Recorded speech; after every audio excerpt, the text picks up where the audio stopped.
Boa noite a todas e todos.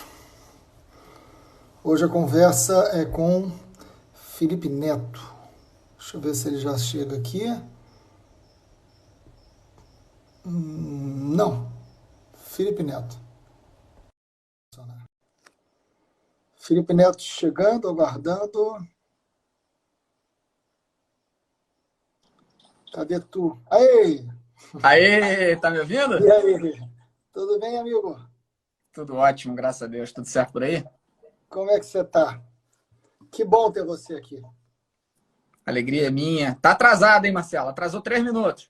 Atrasei 3 minutos, mas você sabe por que eu atrasei 3 minutos? Porque eu não sei tirar os comentários.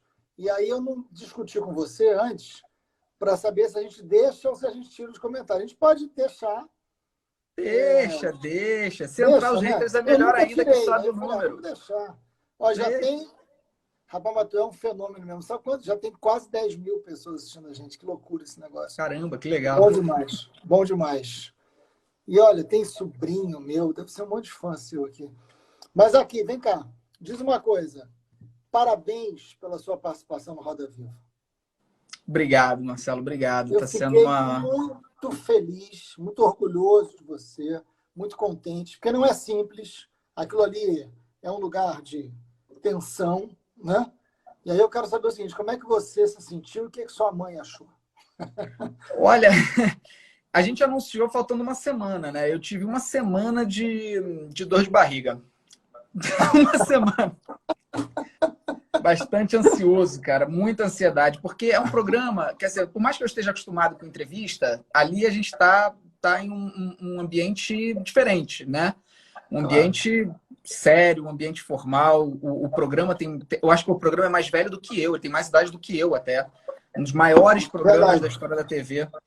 Então eu tava bem ansioso. Mas assim que começou, eu me senti muito confortável. Até com as perguntas difíceis, eu me senti confortável. Acho que a bancada foi muito bem escolhida. Acho que eles fizeram um bom trabalho. E, Uhum. e a minha mãe, cara, tanto minha mãe quanto meu pai ficaram bem felizes. Assim, meu pai ficou bem surpreso, porque meu pai não tem Twitter, né? Ele nem sabe o que é Twitter. Se pergunta, pai, que é Twitter, não sabe o que é Ele Twitter. deve ser mais feliz do que a gente pensando nisso. Muito mais. E meu pai é zen, é tudo paz e amor e tal. Então, para ele foi uma surpresa. Quando ele me viu com aquele posicionamento, ele nem sabia direito que eu tinha aquele posicionamento no Twitter. Ele ficou bem feliz também. Mas a minha mãe também muito orgulhosa. Um beijo para minha mãe, que com certeza ela está assistindo. Um beijo imenso mesmo. E diz uma coisa, mas você se sentiu bem? Você ficou feliz com o resultado? Eu fiquei, Marcelo, eu fiquei porque eu acho que deu para um público que eu não impacto normalmente no dia a dia, essas pessoas conseguiram enxergar talvez um lado meu que elas não conhecessem. Então eu acho que é sempre bom poder me comunicar com essas pessoas. A minha mãe postando, tô aqui, kkk. É sempre bom poder me comunicar com essas pessoas e mostrar para elas que há mais por trás do que só os vídeos de Minecraft, só as brincadeiras, e que há uma responsabilidade, há um carinho, há um cuidado, há um estudo e uma constante busca por educação e evolução, né? Que é o que eu quero mais na minha vida sempre.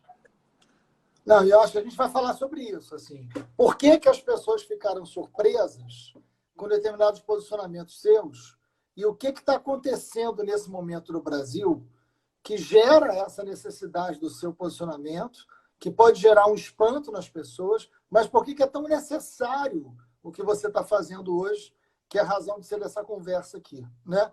Dizer para as pessoas que a gente tem muito diálogo, a gente tem muito respeito um pelo outro, daí essa live. E eu vou contar um negócio para quem está assistindo a gente, que assim, eu tenho uma equipe, claro, tem um monte de gente querendo que a gente entre no assunto de futebol. Eu sou flamenguista fanático, o Felipe é botafoguense roxo. A gente não vai brigar nessa live. Não adianta que entrar em futebol, a gente vai brigar, não vou fazer isso. Sem chance. Mas dizer o seguinte, que eu sou muito limitado nas redes sociais, muito. Assim, eu tenho uma equipe para isso, né? Mas eu melhorei muito, melhorei muito. E hoje, na hora de entrar na live, eu falei assim, vem cá, entra pelo seu canal, entra pelo meu. E aí vai o Felipe Neto e fala assim para mim, não sei fazer isso direito, porque eu nunca fiz uma live. Eu falei, pô, tá de sacanagem, que eu é que vou ter que explicar para o Felipe Neto como é que se faz alguma coisa na internet. Eu falei, bom, minha equipe ouvindo isso vai morrer de rir. Mas, enfim, Estamos Mas aqui. é verdade, nunca tinha feito uma live no Face, no Instagram. Primeira vez que eu fico aqui ao vivo no Instagram. E que honra ser contigo, cara. Imagina, a honra é toda minha. Mas veja, cara, você nasceu no subúrbio do Rio de Janeiro. Nasci. Conta isso. Hoje a Isso região bom é demais, chamada viu? de Morro da Laranja. Não é exatamente um morro, não chega a ser uma comunidade. Morro da Laranja deve ter sido onde nasceu o Bolsonaro, os seus filhos. Nunca tinha pensado por esse lado. Peraí, que tá dando. Peraí. Só um minuto, Fresco. Tem algum engraçadinho. Algum engraçadinho que tem meu número, tá enchendo o saco ligando aqui. Deixa eu. Tá dando um treco aqui na internet, mas vai melhorar. Tô te ouvindo. Tá me ouvindo? Tá me ouvindo? Tô. Pô, a Morro da Laranja Tá. é sensacional. Deve ter sido Então, onde o aí Bolsonaro teve todos os filhos. Né? Exatamente. E aí é ali do lado do Buraco do Padre, no Engenho Novo. É uma região bem desfavorecida, né, no subúrbio do Rio. E eu cresci ali naquela área, jogando bola no paralelepípedo, a rua de paralelepípedo, onde eu esfolava meu dedão todo dia. E muita gente não sabe disso, né? Porque imagina que eu tenha vindo de outro lugar e tal. E, na verdade, eu vim daquela região. Então, eu lidei com a situação precária do Rio de Janeiro, do subúrbio do Rio, do abandono, da dificuldade, do esquecimento completo por parte da prefeitura, na esperança de um vereador aqui, um vereador ali fazer alguma coisa para melhorar a região, lutando por questões básicas, né? Do tipo o cano da água, da SEDAI que estourava e a gente era esquecido completamente, tinha que ficar uma semana a rua inteira economizando água porque tinha estourado um cano. São coisas que as pessoas que vivem no Leblon, em Ipanema, Copacabana, Barra, não fazem a mínima ideia de como é passar por isso, né? Então, acho que ter passado por isso ao longo da minha infância, até os meus 20 anos de idade, foi muito bom para ajudar a moldar também o meu caráter e para lembrar, mesmo agora que eu tenho uma situação privilegiada, lembrar disso e não esquecer dessas condições e tentar fazer alguma coisa para, enfim, essas pessoas terem voz e serem ouvidas, né? Que é algo que eu desejo muito que a gente consiga no Rio de Janeiro, não só no Rio, mas no Brasil inteiro. Exatamente. E essa formação do subúrbio, eu sou do subúrbio, eu nasci em São Gonçalo, no Morro do Cruzeiro, ali perto do 3º BI, e depois eu fui para Fonseca, bairro da Zona Norte, Niterói, onde eu vivi até os 40 anos de idade. Né? Então, minha vida inteira, minha juventude inteira foi no subúrbio.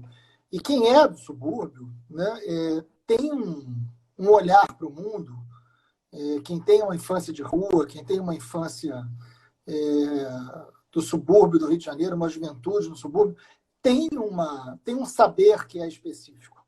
Tem uma forma de você viver, de você olhar, de você entender o Rio de Janeiro que é diferente. E, sem dúvida alguma, isso está dentro de você. Quando eu te vi na Roda Viva, e você tendo, no bom sentido, eu acho que é sempre no bom sentido, uma malandragem na hora de escapar de certas coisas e buscar um atalho e se sair bem, não tenha dúvida que o subúrbio te ajudou muito. Pra caramba, cara. Eu acho que é claro que a gente não quer que as pessoas tenham que passar por isso, mas ter passado por isso foi fundamental, sim, para o meu caráter. Eu tenho orgulho das minhas raízes e, obviamente, isso não é demérito para quem vem de... Desculpa, peraí. Deixa eu ver se eu consigo... Se eu consigo desativar os dados para ninguém conseguir me ligar. É porque a galerinha descobre meu número, acha hilário atrapalhar e ficar me ligando no meio da live. Você quer sair e voltar de novo? Não.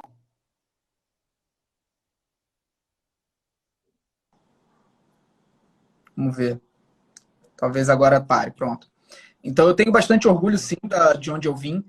E como eu falei, não é demérito para quem vem, né, com condições financeiras mais altas, mas eu acho que é muito importante, mesmo se você vier de uma família abastada, vier de uma relação familiar mais rica, de mais oportunidade, que você visite, que você conheça. E não daquela forma turisquesca, que não é nenhuma palavra, acabei de inventar, aquela gourmetização da favela, de subir a comunidade como turismo, mas visitar de verdade, no coração das coisas, conhecer como é a realidade, ouvir essas pessoas que moram nessas condições, é fundamental para moldar o seu caráter, para você saber exatamente como você é privilegiado. Porque eu acho que um dos grandes males de qualquer sociedade desigual, e o Brasil é um dos países mais desiguais do mundo, é que as pessoas elas não têm real noção dos seus privilégios. Né? A gente cresce com determinados privilégios e a gente não se acostuma a perguntar ou questionar como que é não ter esses privilégios? Como é que é não ter saneamento? Será que alguém se pergunta isso? A gente tem 11 mil pessoas assistindo. Eu garanto que essas 11 mil pessoas muito provavelmente têm saneamento. Eu queria muito que essas 11 mil pessoas se perguntassem como que deve ser não ter esgoto encanado em casa. Exatamente. Essa é a realidade de quantos por cento da população brasileira? Eu nem sei, você deve saber, mas acho que é um número exorbitante. Gigantesco. Então, assim, é justamente você ouvir essas pessoas, você perguntar como é ser você, como que é lidar com a sua realidade, que você começa a questionar os seus próprios privilégios e como que você pode usar seus privilégios para ajudar os outros. Isso é tão básico, tão fundamental. É uma pena que as pessoas pratiquem pouco. Isso deveria ser algo muito disseminado, né, para as pessoas conhecerem a realidade fora da bolha delas. Você sabe que eu participei de uma conversa há pouco tempo, isso que você está falando é tão importante, e me lembrou, a gente está no meio de uma pandemia, hoje nós tivemos mais de 1.000 mortos novamente no Brasil, é o segundo dia, ontem foram 888, antes de ontem foram 1.179, e hoje passou de 1.000 novamente, mortos, né? E a gente está vivendo a pandemia e o pandemônio. E eu conversando com algumas pessoas da área da saúde, eu falei, olha, eu estou muito preocupado com a pandemia, porque a pandemia na desigualdade vai matar muito mais. Porque a desigualdade na pandemia vai levar uma quantidade enorme de pessoas à morte. Porque as pessoas não têm acesso à informação, porque as pessoas não conseguem fazer o isolamento, porque não têm as mesmas condições, porque as pessoas não têm o saneamento, que você está dizendo, porque as pessoas não têm água encanada em casa para lavar a mão, que é o básico, né? Porque as pessoas não conseguem ficar com 8, 10 pessoas morando numa casa de um cômodo, ficar dentro de casa. Então, assim, a desigualdade, ela vai matar. A desigualdade vai contribuir para morrer mais gente. Por isso que enfrentar a desigualdade, ter esse olhar, ter esse entendimento, né, de que o subúrbio, quem nasceu olhando o Rio de Janeiro do outro lado, né, da cidade maravilhosa, né, é muito importante, é muito pedagógico para a gente. Você tem isso dentro de você. E aí, conversando com um médico, ele me disse o seguinte, Marcelo, é só a gente pensar numa coisa. O Brasil, hoje, é um dos países do mundo que mais morre gente de tuberculose. Quem morre de tuberculose no Brasil? É pobre. Quem morre de tuberculose no Brasil é pobre. A tuberculose é um assunto que a gente vê ser tratado no Jornal Nacional. A gente vê o presidente, bom, o presidente atual, esquece, mas assim, a gente vê as grandes autoridades falarem sobre tuberculose? Não. Por que não? Porque quem morre é pobre de tuberculose. E, de alguma maneira, o coronavírus não é isso ainda, né? Porque, enfim, chegou através de avião, quem frequenta o aeroporto, atingiu a todas as classes, mas a tendência é que daqui para frente você tenha uma queda da curva dos mais ricos e você tenha o aumento da curva dos mais pobres. A desigualdade vai matar no coronavírus. Então, olhar para essa sociedade entendendo a desigualdade, que é o que você está dizendo, vamos imaginar uma sociedade sem saneamento básico, ajuda muito a gente a entender o que a gente tem que fazer no coronavírus, né? E a gente ainda tem uma situação complicada também, Marcelo, e aí eu acho que vale até a gente conversar sobre isso, que e aí a gente entra no mérito, né, de falar desse...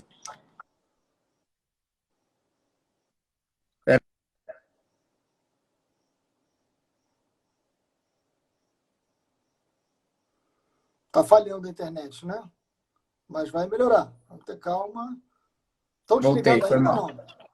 Tô escutando, tá? Tive que bloquear mais um número aqui de engraçadinho. Tem que botar no modo avião. Como é que é isso, gente? Porque eles O vão problema é que escrever para mim, bota no modo avião.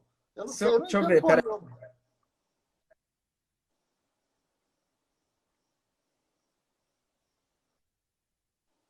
nenhuma. Tô, bem. Tá, eu botei no modo avião, acho que agora vai ficar mais fácil. Deixei só o Wi-Fi ativado.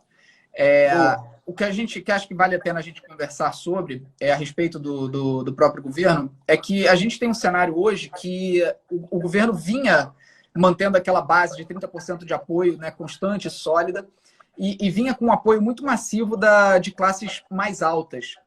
E eu não sei se isso é uma percepção já absoluta, mas dentro das últimas pesquisas que eu estava lendo, pelo menos, você começa a ter um shift desse apoio ao governo, que começa a sair das classes mais altas e começa a migrar para as classes mais pobres, depois da aprovação da emergência, do auxílio emergencial, que era Isso. fundamental e que o governo queria dar R$ 200, e se não fosse a luta de Exatamente. vocês na Câmara, né, não fosse a luta do Congresso, a gente teria R$ 200 para essas pessoas. Só que essas pessoas não sabem que a luta foi do Congresso, né? Essas pessoas que não têm acesso à informação, as pessoas de camadas mais menos favorecidas financeiramente e que dificilmente conseguem ter assinatura de jornal, que hoje em dia a gente está com a informação passando por um problema sério, que é o paywall, que precisa ser repensado, não abandonado, mas repensado.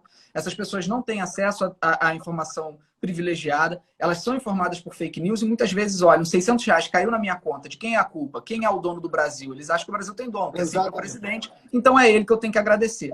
Então você tem um shift dessa aprovação indo para as camadas mais pobres da população, e aí entra um nó na minha cabeça, assim, que eu queria até te perguntar, na verdade, como que fica essa situação. Por quê? Pelo que eu ouvi de alguns economistas, o Brasil não teria reservas, não teria condições de manter o auxílio emergencial por mais do que os 3 meses. De outros economistas, contudo, eu ouvi o contrário, que teria sim, que nos cofres públicos há condições sim. A questão é, Paulo Guedes e Bolsonaro agora estão numa sinuca de bico, porque eles agora dependem desses R$ 600 para manter o apoio, a base de apoio dessa população mais pobre. Então, eles vão tentar aumentar esse prazo ou você acredita que eles vão tentar diminuir? Eu vi que eles estão pensando em aumentar, mantendo R$ 200 ao invés de 600. Não é isso que eles estão pensando? Exatamente. O Paulo Guedes já defendeu isso abertamente. Isso é um escândalo, porque, Felipe, R$ 200, isso não é possível. Primeiro, vamos deixar claro. Você não está dialogando com uma população que não recebe nada e é miserável. Você está dialogando com uma quantidade enorme de, por exemplo, os microempreendedores individuais, o que a gente chama de MEI. Né? Uma pessoa que é manicure, uma pessoa que é pedreiro, uma pessoa que é motorista de aplicativo. Você tá dialogando com uma quantidade de brasileiros aí que R$ 200 é absolutamente impossível para você manter a sua vida, você manter não compra nem comida. Não dá, não dá. Até porque essas pessoas não estão deixando de pagar o aluguel. A gente está brigando muito para que essas pessoas possam ficar sem pagar as contas de água, luz, né? Enfim, o mingás. Porque não adianta você dizer, não, se não pagar, não vai cortar. Mas depois você vai criar uma dívida para essas pessoas que elas não vão conseguir. Essa crise não é uma crise de 1, 2 meses. Ela é uma crise maior. A gente precisa entender que o mundo que nós vivemos até a pandemia, ele não vai voltar. Exatamente isso. Hipótese, nós vamos precisar entender eu gosto dessa frase, assim, qual sociedade vai sair dos seus apartamentos? Essa é uma grande questão para a gente. Agora, uma outra coisa também muito importante. Aliás, estou usando a camiseta muito sugestiva, é o gado. Em cima de uma terra plana. Uma coisa que eu acho que é fundamental das pessoas entenderem também, na minha concepção, na minha humilde concepção, é o seguinte: a crise econômica, ela não é resultado do isolamento. E as pessoas têm que tirar isso da cabeça. Ela é resultado da pandemia. Não é o isolamento que quebra a economia, é o vírus. Não adianta nada ficar lutando no mundo inteiro. Exato. Você teve recentemente, saiu em tudo que é jornal, tudo que é lugar, saiu lá. 2 cidades americanas. Uma adotou o isolamento obrigatório, a outra deixou aquele isolamento onde as pessoas decidiam se iam ou não sair de casa, né? E as duas tiveram a mesma quebra econômica, o mesmo declínio de compras das pessoas de maneira geral. Mesmo com ou sem isolamento. Por quê? Porque as pessoas não saem na rua, porque elas têm medo. Então, é o vírus que quebra a economia, não é o lockdown, não é o isolamento. Isso são medidas de saúde pública necessárias. Pelo contrário. Vamos falar uma coisa aqui, Felipe. Pelo contrário. O isolamento pode fazer a crise econômica demorar menos tempo. Exatamente. É o contrário do que esse Bossal está falando. Bossal é o presidente da República. É o contrário. E tem experiências no mundo inteiro. Vamos fazer uma conta assim. Todo mundo sabe o que eu penso sobre o Bolsonaro, todo mundo sabe o que você pensa sobre o Bolsonaro. Ok, mas não é disso que a gente está falando. A gente está tendo aqui uma live, uma conversa com racionalidade e com responsabilidade, que é o que marca a minha vida e o que marca a tua. Então vamos lá. O Brasil tem 210 milhões de habitantes. Ok? Né? Você está tendo uma média de 1.000 pessoas mortas, você tem lá o número de contaminados. O Brasil já é hoje. O país do mundo que está tendo o maior número de contaminação por dia, Nenhum país do mundo está crescendo tanto quanto o Brasil, o número de contaminados. É bom que se diga, não sei se todo mundo sabe disso. Né? Então, a gente caminha para ser o novo epicentro do mundo da doença. Né? Isso é muito grave. E sem se preparar para isso. Sem testagem, sem leitos, sem respiradores e sem presidente. Né? Então, o que acontece nesse momento? 210 milhões. A taxa de letalidade, ou seja, você tem lá de tantos que pegam, quantos morrem. Percentualmente está em 7%. O Rio de Janeiro chega a 10%. O nosso Rio de Janeiro chega a 10%. É mais do que a média nacional. 7%. Felipe, se nós mantivermos uma média de 7% de pessoas, de todos que pegam, os que morrem, nós vamos ter um número de mortos no Brasil, se muitos pegarem ao mesmo tempo, que será absurdo. Nós podemos ter 1 milhão, 1,5 milhão, 2 milhões de brasileiros mortos. E vale observar, então, assim, Marcelo, que a gente está tendo esse índice. Tá, a gente está tendo esse índice de mortes, já contabilizando aí mais de 1.000 mortes por dia, com muitas das cidades ainda sem a ocupação total de leitos. Ainda tem muitas cidades no Brasil que tem leito disponível. Então você imagina como vai ser o caos quando a gente tiver toda a lotação das UTIs, dos leitos dos hospitais ocupadas e as pessoas começarem a morrer não mais só de Covid. As pessoas vão começar a falecer de outras doenças, que é a grande questão. Né? A gente tem aquele Osmar Terra Plana, que é inacreditável, né? É realmente inacreditável. Como é que um sujeito com um diploma de medicina pode... Eu chamo de Osmar Trevas, mas Osmar inacreditável, completamente inacreditável. E você vê o cara falar que a premissa é a seguinte, já que 70% da população vai eventualmente ser contaminada, que todo mundo saia na rua, se contamine logo, para que pois mas aí ele não sabe fazer, mas aí esse boçal não sabe fazer conta. Que todo ele não entende matemática básica. Se você tiver 70% do Brasil contaminado ao mesmo tempo, vai morrer quantos por cento disso sem leito para ser atendido? É coisa mais básica. São 2 milhões de brasileiros mortos. Então você... É isso que ele está dizendo que é normal. Não, é isso que ele está dizendo que é normal. Desculpa, eu rio de nervoso. Eu rio de nervoso. Porque a gente está vivendo uma situação... Eu não sei se você viu hoje o que a SECOM publicou no Twitter. Você viu o que a SECOM publicou no Twitter hoje? Não, porque eu estava em sessão direto. Olha, é inacreditável. A gente chegou num ponto já de disseminação de fake news que extrapola tudo que se viu nos Estados Unidos. E olha que os Estados Unidos tentaram assim entrar para a história como maior disseminação de fake news da história. O Brasil está vencendo com louvor. O que está acontecendo na SECOM é algo inacreditável. Eles postaram hoje... Tem como eu virar minha câmera aqui? Acho que tem. Olha aqui. Eu já tinha até deixado aqui separado. Eles postaram isso aqui, ó. A hidrocloroquina.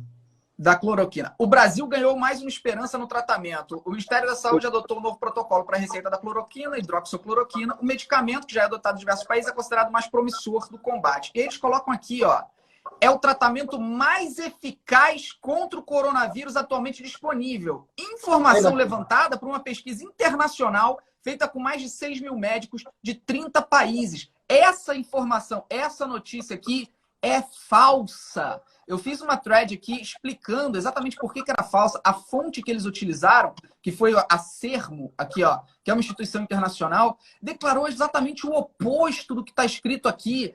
É uma fake news. Se isso não é... Desculpa, Felipe. Se isso não é crime, eu, assim, desculpa, eu não sei mais o que é crime. Eu escrevi exatamente isso. Você mudar uma informação, você inverter uma informação de saúde pública, você criar uma política de saúde que contraria as organizações sanitárias do mundo inteiro e promover na população o uso de medicamento sem a comprovação...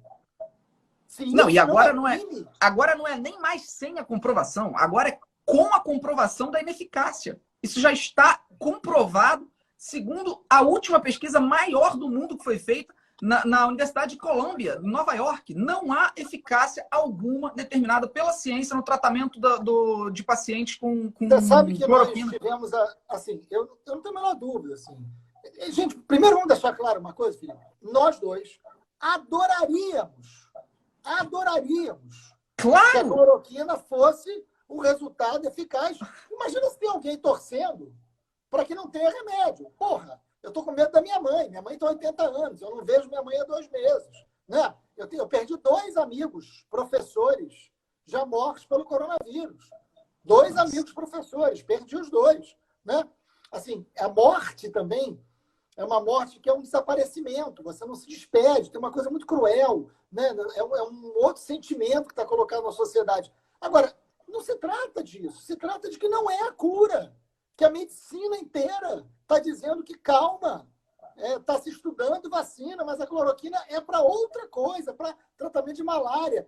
E mais, pode provocar parada cardíaca, pode provocar problemas colaterais graves, sérios. É disso que a gente Esse é o grande medo dos médicos, né? Porque você tem os médicos agora desesperados, porque o protocolo, segundo o Ministério da Saúde agora, é de adoção da cloroquina em estados prévios da doença para pacientes que têm risco. Tem risco de terem ataques cardíacos, de terem arritmias cardíacas, de ter uma porrada de efeitos colaterais lá. Nós não precisamos ser médicos para ler o que eles dizem. O desespero dos médicos, o desespero dos pesquisadores e cientistas. Você imagina como é que está a cabeça deles nesse momento. Você imagina agora, o Mandetta falou hoje que chegou numa reunião, estava o Bolsonaro com uma infectologista, que em todos os ramos você sempre tem pessoas que fogem da curva padrão científica, né? Aquelas pessoas que se tornam mais radicais, se tornam lunáticas, encontram no radicalismo até uma possibilidade de vislumbrar a fama, o que é uma coisa terrível. A pessoa se torna radical para conseguir ser famosa. Então, ele estava lá com uma infectologista e um médico, que eu acho que era o Osmar Trevas, mas ele não entrou em detalhes de quem era. E eles estavam debatendo a alteração, olha só que absurdo, da bula do remédio, da hidroxicloroquina, para que fosse inserido na bula do medicamento que ela é indicada para pacientes que sofrem de Covid-19. E que o Mandetta, ao entrar, ele falou que não iria compactuar, que aquilo era um absurdo, que não fazia o menor sentido, que ele iria sair daquela reunião. Então, olha só, uma ordem, eu não sei nem como é que eles conseguiriam fazer isso. Vindo de cima para alterar na Anvisa, obrigar a Anvisa a alterar. O presidente da Anvisa teve que declarar também que não iria obedecer para alterar a bula do medicamento. O que a gente está lidando? O que é isso que está no poder? Mas assim, a Jandira está comentando aqui, não muda a carga viral. Está comprovado, assim, todo mundo da área da saúde está dizendo o seguinte, olha, não pode. Nós tivemos agora, com todo respeito, com todo cuidado, um deputado estadual do Rio de Janeiro, aliás, do PSL, lamentavelmente faleceu, né? E ele teve um infarto. E a informação que se tem, deu no Lauro Jardim, sou eu que estou falando, é que ele fez uso da cloroquina. Né? Olha só, um deputado estadual do PSL.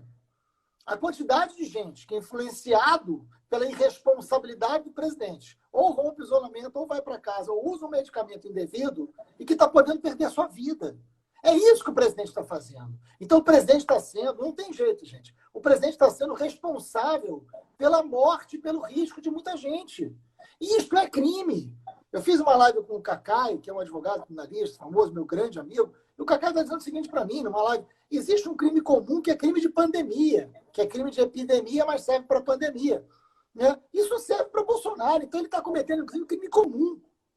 A gente vai, daqui a pouco a gente vai falar sobre impeachment. Hoje eu assinei o impeachment, enfim, uma quantidade enorme de partidos, de mais de 500 entidades da sociedade civil. A gente assinou um pedido de impeachment. Hoje ainda não é um movimento tão grande como a gente gostaria que fosse, mas esse movimento de impeachment, queira ou não, é um grito por democracia. E eu já conversei com você, a Bessa, sobre impeachment, porque vai dando um desespero. Porque tem uma mistura entre o que é possível e o desejo, né? Porque a gente não aguenta mais um presidente. Eu respeito a democracia demais, ele foi eleito. Mas uma pessoa, vamos falar sobre isso, Felipe? Uma pessoa que é eleita, ela tem responsabilidade com a democracia. Ela não se torna dona da democracia e pode fazer o que quiser com a democracia. E pode acabar com a democracia. Ela foi eleita por regras estabelecidas na Constituição e a Constituição tem que ser respeitada. E ela não está sendo pelo presidente Bolsonaro. Essa é a questão central.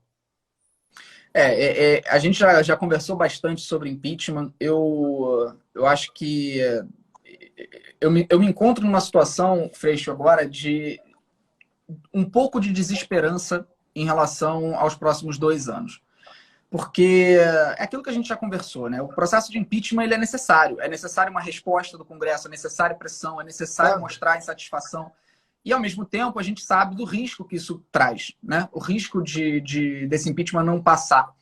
E eu queria até te perguntar o que você acha que são as consequências para o país caso o impeachment não passe?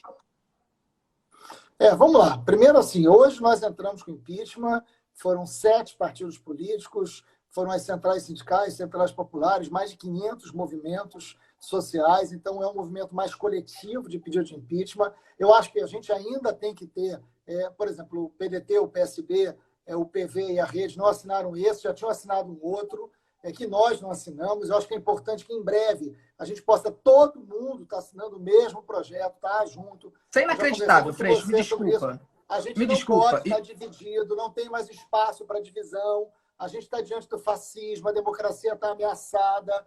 Eu abri mão de ser candidato, e a gente conversou sobre isso, por uma necessidade de unidade no Brasil inteiro. Se nós nos dividirmos, se nós insistirmos em ficar buscando grandes líderes para enfrentar um boçal líder, nós vamos perder. Nós temos que ter um projeto de unidade, um projeto capaz de ter união, um projeto capaz de dialogar com o sentimento do povo que vai estar sofrendo nas mãos de um governo que tem um projeto que é de tirania.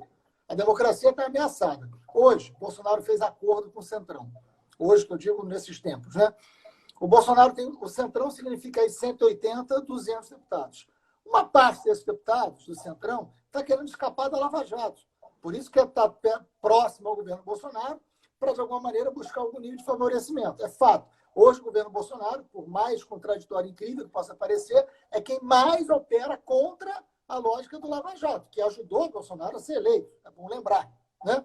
Então, quem tem 180, 200 votos, é muito difícil ser cassado no impeachment. É preciso um isolamento, é preciso muito maior do que tem hoje. Mas o pedido de impeachment hoje, ele é, de alguma maneira, um grito pela democracia e é um processo de tensionamento sobre um presidente que não respeita a lei. Então, ou seja, é a gente dizendo o seguinte, olha, você não vai avançar no seu projeto autoritário. Agora, isso tem que estar na sociedade, nos formadores de opinião, por isso que o seu papel, Felipe, é tão importante. Por isso que eu quero, assim, dialogar com um campo mais à esquerda, né? Se alguém lá atrás teve divergência com você, né, e eu estou falando isso assim de coração muito aberto, se alguém teve divergência com você, agora, teve gente que teve divergência comigo também, agora é uma hora que a gente precisa entender o que a gente tem pela frente. Nós temos um governo fascista em prática no Brasil. É hora da gente estar junto.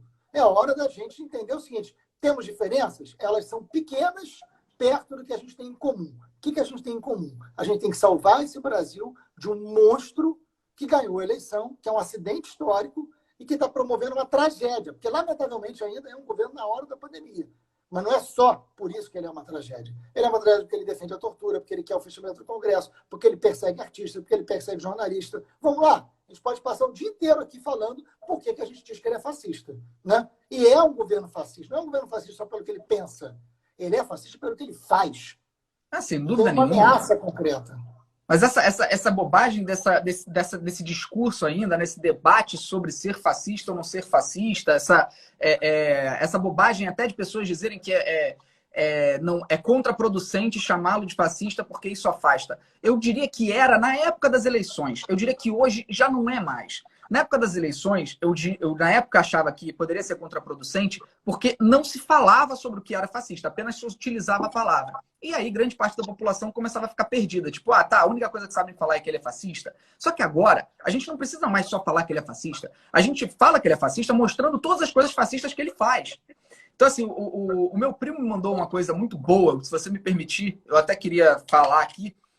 Claro. Eu tenho um primo que é sociólogo, Marcel Albuquerque, professor de filosofia e sociologia, e ele mandou para mim o seguinte, que primeiro ele falou assim, não tem que ter problema de chamar de fascismo, não. Ele falou o seguinte, o Umberto Eco, né, italiano, afirmou que existe um fascismo eterno, aspectos que existem em Mussolini e Hitler que não morreram, caracterizado pelo nacionalismo agressivo, embora o nosso seja de goela, vídeo, entreguismo e a lambeção para o Trump, ódio contra minorias, claramente uma característica do Bolsonaro desde sempre, machismo violento, exaltação ao líder, absurdamente populista, que de pinta de povo e cria com ele uma espécie de simbolismo e falsa unidade e obsessão por teorias conspiratórias. Você vê que as palavras do Umberto Eco italiano, que pode falar sobre fascismo muito mais do que qualquer um de nós, Exatamente. se classificam exatamente dentro do que é Jair Bolsonaro. Então, esse lance de, agora a gente tem que parar de usar fascismo. Não, não tem que parar, não. Todo mundo precisa aprender de uma vez por todas.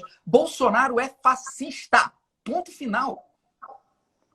E mais do que isso, o governo Bolsonaro é um governo fascista. Exatamente, sim. Você tocou num ponto importantíssimo. Prática. Não adianta a gente só fulanizar, né? Não adianta a gente só fulanizar, porque a gente corre o risco de cair um Jair Bolsonaro e assumir outro bolsonarista. A gente tem que mostrar que o projeto bolsonarista é um projeto fascista.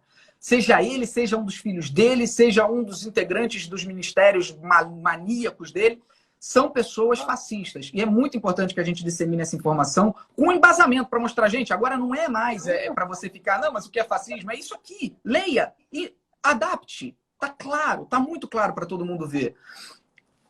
Exato, não, e é isso. Assim, é um governo fascista com práticas, não é só assim, ameaça o Congresso, persegue jornalista, persegue artista, criminaliza a política, né? Todo mundo é comunista. Então, assim, tem as vertentes fascistas no diálogo aparecem, é elitista, profundamente elitista. E tem uma coisa que eu falo assim, tem 4 bases do governo Bolsonaro que são muito sólidas nesse sentido. A relação que o Bolsonaro tem com as milícias, a gente não falou disso aqui ainda. Isso é uma característica absolutamente fascista. Eu investiguei as milícias, eu presidi a CPI das milícias. O Bolsonaro defendeu a legalização das milícias. Quando eu apresentei a CPI das milícias, que a gente prendeu os líderes milicianos, o Bolsonaro foi a público dizer: isso está errado, tinha que legalizar. Como é que se legaliza? Eu tinha vontade de perguntar, porque não dá, né? Mas eu tinha vontade de perguntar: Bolsonaro, você pode explicar como é que se legaliza uma máfia? O que você quer dizer com legalizar a milícia? Né? Eu queria muito entender. É inacreditável. Em 2008.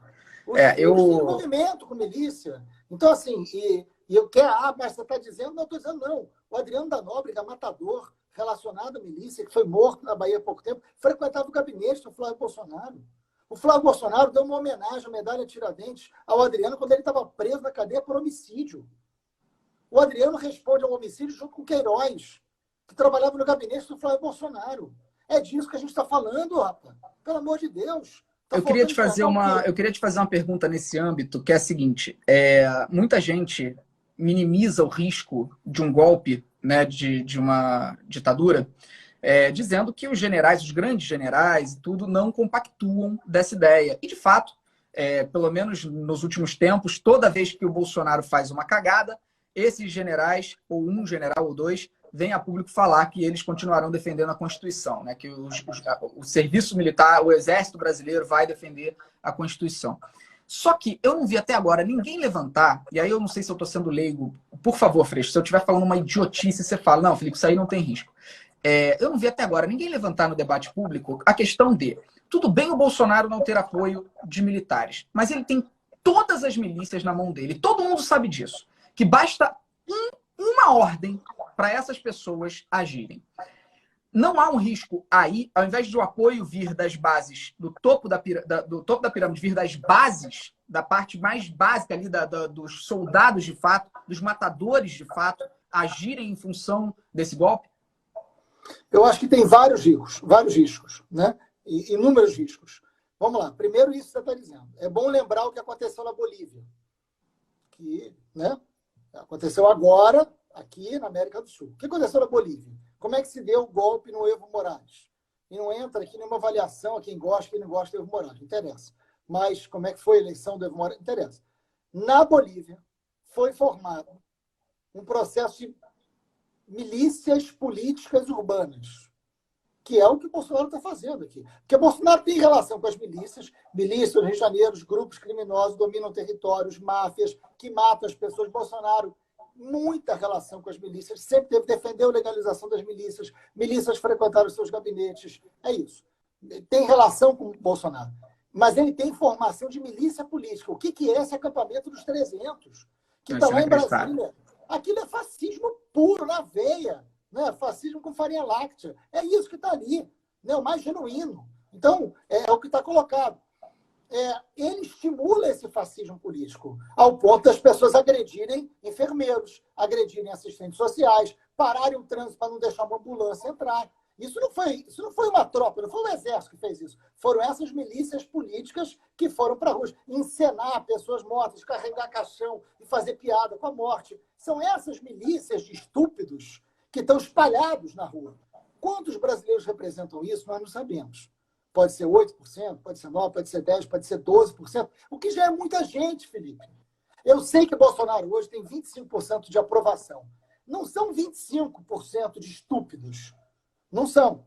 Mas quantos são os estúpidos e quando que esses estúpidos vão poder chegar a 25%? Tomara que não, mas vai depender do que a gente vai fazer para isso. Mas esse é um risco que você está colocando. Na Bolívia, quem deu o golpe foram essas milícias. A polícia e o exército deixaram dar. E hoje é um governo golpista de extrema-direita movido por essas milícias. Isso aconteceu na Bolívia. Então esse risco existe, ele é real. Claro que existe. É mais difícil, é complexo. Mas se alguém falasse que isso ia acontecer na Bolívia 1 ano antes de acontecer, todo mundo ia lá e ia dizer, não, isso não vai acontecer. Então não dá para dizer, ninguém pode dizer que do governo Bolsonaro se espera isso ou aquilo, porque não se espera nada. Porque tudo é possível. Quem em sã consciência ia chegar para a gente e falou assim, olha, vai ter uma pandemia e Bolsonaro vai agir dessa maneira. Nós, mesmo absolutamente crentes de toda a estupidez que Bolsonaro carrega, nós íamos duvidar que ele fizesse o que ele está fazendo. Porque nenhum líder mundial está fazendo isso, mesmo de extrema-direita. Se alguém falasse, não, vai ter uma epidemia, Bolsonaro vai mandar todo mundo para a rua, para todo mundo pegar ao mesmo tempo. Eu falo, não, claro que ele não vai fazer isso. E faz. Então, ninguém pode hoje dizer que tem alguma coisa previsível no Bolsonaro. Não tem nada previsível. Né?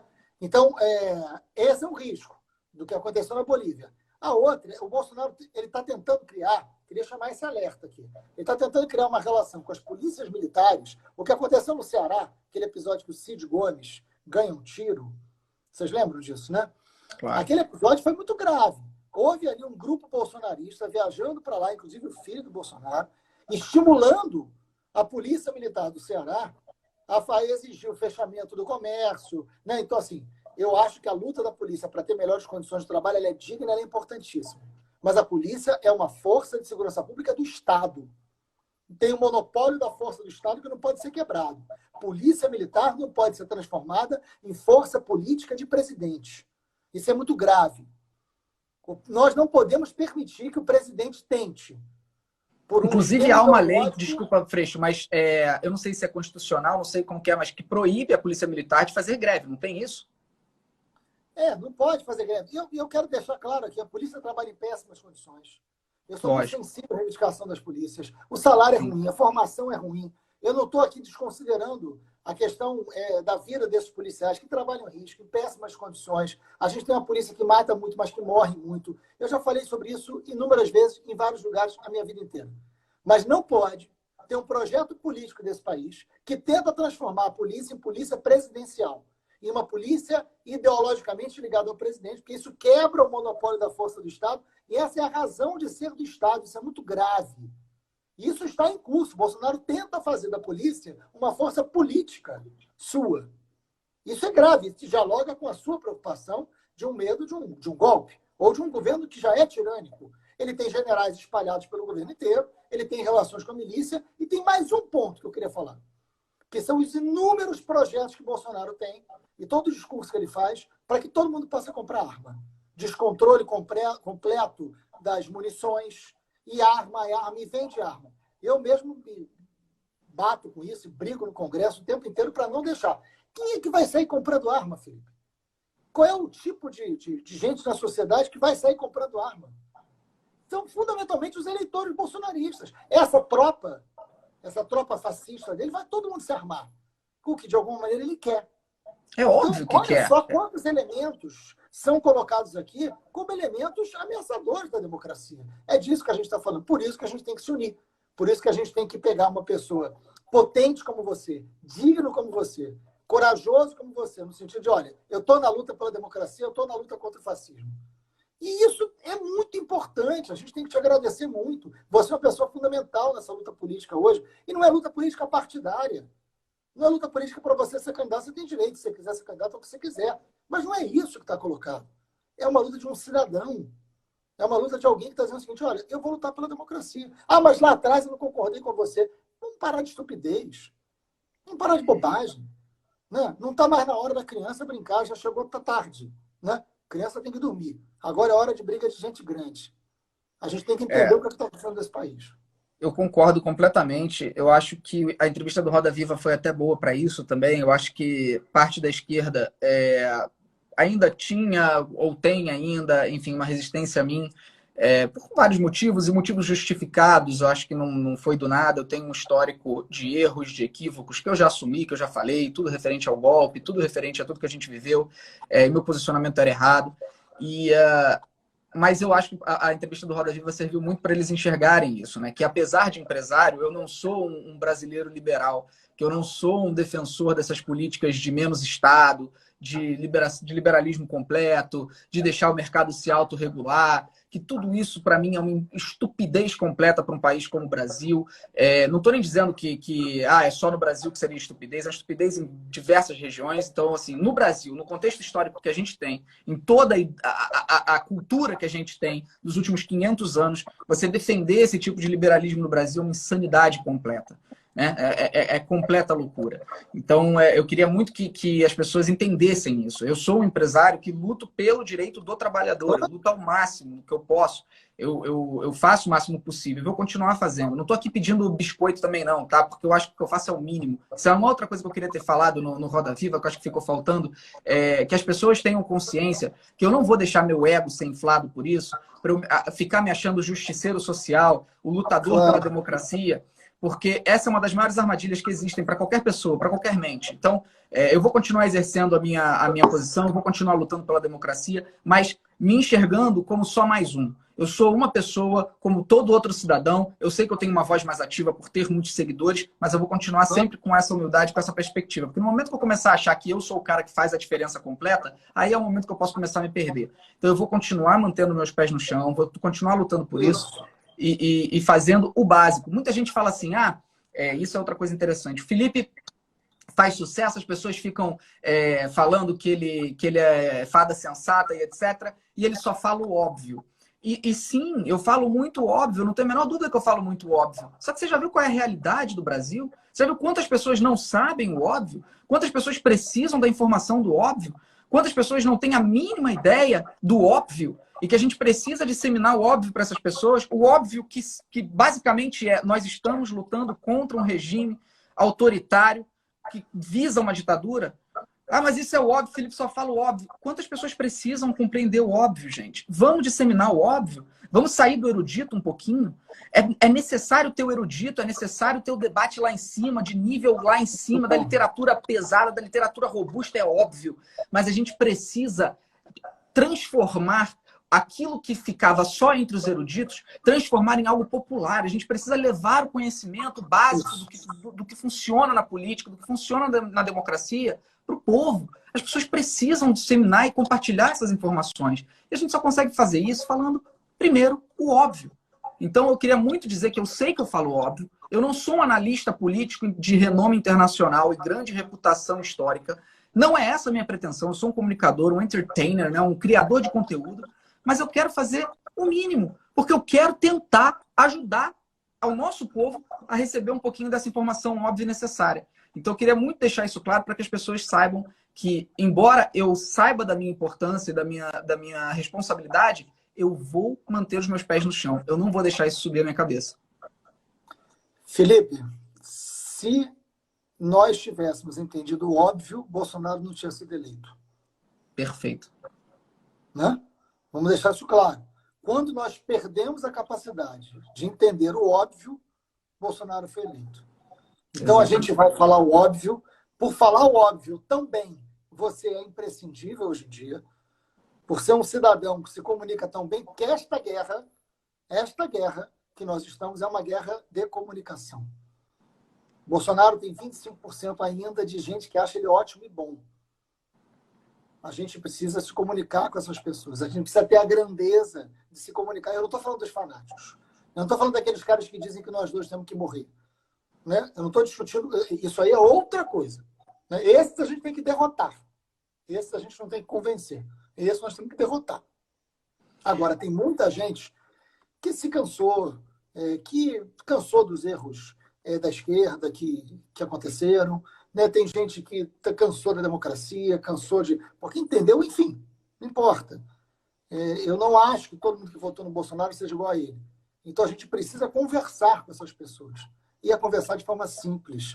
A pedagogia é muito... Ontem foi o dia do pedagogo, né? E eu passei minha vida inteira dizendo, a luta política ela é pedagógica. E a pedagogia boa não é a que fala difícil, é aquela que a gente se entende. Perfeito. É exatamente isso. Eu tenho uma mãe pedagoga, tive esse privilégio de ter uma mãe formada em pedagogia, um pai formado em psicologia, então isso tudo mudou muito minha vida, embora eles tenham se formado depois de eu já estar um pouco grandinho, mas mudou muito minha vida. E eu acho que eu concordo plenamente. A gente precisa levar informação para as camadas mais pobres da população, das camadas que menos têm acessibilidade à informação. Isso também é outro diálogo que precisa ser feito, né, Freixo? Porque a gente ainda vive num país com uma quantidade de pessoas pobres, miseráveis, né, que não têm acesso a sequer uma internet gigantesca. Vi de tudo que a gente aprendeu agora com o Adia Enem, né, que era uma necessidade tão importante adiar o Enem. E aí é que o brasileiro foi começar a ver, caramba, quanta gente não tem acesso à internet no Brasil, quanta gente não tem acesso a nenhum equipamento eletrônico no Brasil. E essas pessoas, elas são informadas ainda pelos veículos tradicionais. Essas pessoas têm televisão e é onde elas vão acabar recebendo a informação. E também no boca a boca, na cidade, no bairro onde elas vivem, ali na informação que é passada de um para o outro. E é justamente para essas pessoas que todo discurso raso, que é gritado, que é motivado pelo ódio, nada de braçada. Eu não estou dizendo que essas pessoas, por não terem acesso a tanta informação, se tornam violentas. De jeito nenhum. Mas só que o discurso populista se torna muito mais fácil de prender na cabeça dessas pessoas do que um discurso mais arrojado, que precisa realmente explicar as condições das conjunturas e das situações onde elas acontecem, né? É como a gente tentar, eu costumo usar esse exemplo, né? Como a gente tentar explicar maioridade penal para uma pessoa que não sabe nem quantos presos existem no Brasil, não sabe nem como funciona. Não sabe que vai ficar um dia lá. Não faz a mínima ideia. E aí você fala sobre maioridade penal, a pessoa imediatamente, com quem que ela vai se identificar? Com o discurso dos direitos humanos, que fundamenta e precisa de todo um contexto para você estudar. Você precisa estudar para entender por que os direitos humanos defendem a maioridade penal permanecer acima dos 18 anos. Por quê? Você precisa estudar. Mas, para você entender o outro lado, o Eduardo Bolsonaro, por incrível que pareça, o Eduardo Bolsonaro fez uma colocação perfeita. Perfeita. Ele só errou a palavra. Porque ele falou assim, para ser conservador não precisa estudar. Não é para ser conservador. É para ser um reacionário imbecil, não precisa estudar. Porque ele é um reacionário imbecil, ele não é um conservador. Ele é um reacionário imbecil. Então, para você se tornar um reacionário imbecil... Ele não quer conservar, não. Ele quer voltar para trás. Exatamente. Para você ser... que a gente conquistou. Para você se tornar um reacionário imbecil, você não precisa estudar. Porque se você decidir estudar, você vai deixar de ser um reacionário imbecil. O que você precisa? Você precisa, basicamente, para ser um reacionário imbecil, você precisa ter raiva e viés de informação. Como é que você chega no viés de informação? No Olavo de Carvalho da vida. Você descobre um cara com idade mais avançada, falando com voz mansa, mostrando para você como é que funcionam as coisas, pronto, você embarca naquela e quando você não menos perceber, você se tornou um reacionário imbecil. Você não precisa estudar nada, só precisa calar a boca e ouvir um lunático. E é isso que acontece. E tem um outro elemento, Felipe, tem um outro elemento importante nesse ingrediente, que é o medo. Eles se alimentam do medo. O medo é um negócio decisivo. Deixa eu pedir uma coisa, porque a gente está 1 hora já conversando, olha como é que a gente... e eu não posso deixar de fazer um pedido a você e a essas 17, 16 mil pessoas que estão acompanhando a gente. Né? Dia 27 vai ser julgado o caso da Marielle, né? Que me custa muito, e custa muito para a história desse país. Né? Não é porque eu conheço a Marielle, porque foi minha grande amiga, etc. Não. A Marielle é um assassinato brutal porque é o assassinato dos direitos humanos, é o assassinato da liberdade, é o assassinato do sonho. É isso que representa a morte da Marielle. Dia 27, o STJ vai julgar se federaliza ou não o caso da Marielle. Nós não queremos, nós amigos, a família, né, a viúva, todo mundo, nós não queremos, né, que federalize o caso. Por quê? Porque não dá para colocar nas mãos do governo Bolsonaro a investigação do caso Marielle. O que é óbvio, eu não preciso perder tempo aqui explicando. Então, entrem lá, gente, e assinem federalização sem cedilha e sem tio. Federalização.org. Federalização.org. www.federalização.org. Federação sem o, né, sem o sigilo e sem o tio. Tem certeza? E divulguem isso. Tem certeza que é esse o endereço? Espera aí. Federalizacal.org, tem certeza? Federalização não. Tá. Não.org. Desculpa. Federalização.org. Deixa eu mostrar aqui para a galera. Espera aí. A Mônica está aqui. Mônica, querida. Cadê a Mônica? Ó, hashtag Mônica está aqui, Mônica Benício. Federalização não. É isso mesmo. Botou aí. Federalização. Gente, entra todo mundo lá. A gente não pode deixar. O caso Marielle é um caso da democracia, um caso desse país que a gente quer. Quem matou a Marielle não vai matar os nossos sonhos. E a gente vai exigir saber quem mandou matar a Marielle. Divulguem isso, porque dia 27 a gente tem que garantir que essa investigação continua com a Polícia Civil do Rio de Janeiro, continua com o Ministério Público do Rio de Janeiro e que Bolsonaro não vai enfiar suas patas no caso da Marielle. Isso é muito importante. Fundamental. Fundamental. Vou divulgar, pode deixar que eu vou divulgar. E espero. Isso vai ser votado aonde? Na Câmara? STJ, dia 27. Então, até o dia 27. Como funciona uma votação na STJ, Freixo? Explica pra gente. É na terceira Câmara. É na terceira Câmara que funciona.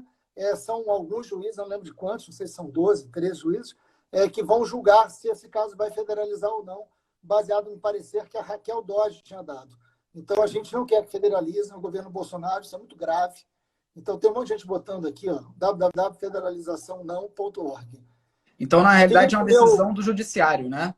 Não é legislativo. Do judiciário. Tá bom. Do judiciário. Meu grande amigo, obrigado. E, ó, a Camila Pitanga está perguntando assim, tem que salvar essa live? Já está salva, é só entrar lá no Instagram da gente. Maravilha. Felipe, meu irmão, obrigado por tudo. Parabéns pela sua lucidez, coragem e cidadania. Beijo na sua mãe, no seu pai, na sua família inteira. Freixo, olha, obrigado não só por essa live, mas pela luta de tantos anos dentro do Congresso Nacional e obrigado também pela sua decisão altruísta que precisou de realmente muita força, de abrir mão dessa luta pela prefeitura para poder continuar lutando no Congresso Nacional, que nesse momento a sua presença é vital para esse país. Muito obrigado. Em nome de todo o povo brasileiro minimamente lúcido, muito obrigado. Obrigado, amigo. Beijo, se cuida. Beijo, você também. Obrigado, gente. Obrigado por terem assistido aí. Valeu, gente. Tchau.